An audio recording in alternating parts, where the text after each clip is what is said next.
Un météore mélomane, la transidentité qui quitte la liste des maladies mentales et un ours cambrioleur. Bonjour à tous, voici votre concentré d'actualité scientifique pour ce 23 juin. La différence entre l'homme des cavernes et nous, c'est le résultat de la science. Et ce n'est pas une opinion, c'est de la science. Notre monde n'est pas si moche. La prestation du batteur des Foo Fighters a été saluée par la foule et les cieux. Lors d'un concert du groupe samedi dernier aux Pays-Bas, un météore a embrasé le ciel au-dessus de la scène. Il a laissé derrière lui une belle traînée verte, au moment où Taylor Hawkins finissait son solo de batterie. Difficile de faire une sortie plus épique. L'Organisation mondiale de la santé ne considère plus la transidentité comme une maladie mentale.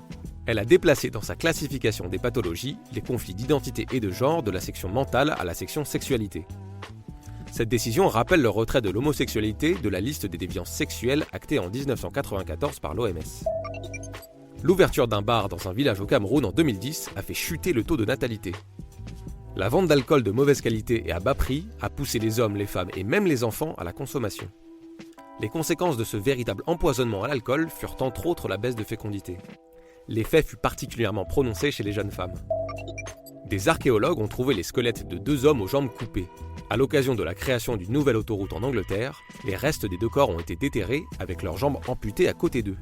Ils auraient vécu au 5e siècle, à la fin de l'Empire romain, et fini leur jour de manière quelque peu brutale. Super, j'adore. Alors écoute-moi bien, je vais essayer d'être clair avec toi. Ouais, génial. Le Conseil de l'Ordre des médecins se prononce contre l'homéopathie. Dans une récente mise au point, l'Ordre s'oppose à la prescription en premier recours de médicaments homéopathiques. Selon eux, l'homéopathie devrait être utilisée en complément et après avoir essayé des traitements plus classiques. Dans un village africain, les crocodiles et les hommes se sont apprivoisés. À Bazoulé, au Burkina Faso, il est courant de voir des personnes se baigner au milieu des crocodiles ou même s'allonger sur eux. Ces crocodiles sacrés sont chouchoutés par la population qui organise une fête chaque année pour célébrer les reptiles. Difficile d'être agressif après un tel traitement. La musique pourrait avoir un impact dans le résultat de la Coupe du Monde de football. Des chercheurs ont montré que le choix d'une chanson pouvait influencer les sentiments des joueurs avant un match. Ils se sentiraient moins bien préparés et moins soudés avec le reste du groupe lorsqu'ils n'en écoutent pas du tout. Un ours s'est introduit dans une maison pour voler de la nourriture. L'effraction s'est produite la semaine dernière en Californie et a été filmée par les caméras de surveillance. Le coupable a trouvé la porte fermée mais a réussi à rentrer par la fenêtre. Il s'est attaqué principalement à des sucreries avant d'être chassé par les propriétaires.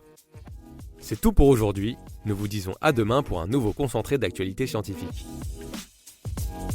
Voilà. Il ne reste plus qu'à vous remercier de votre attention. Au revoir.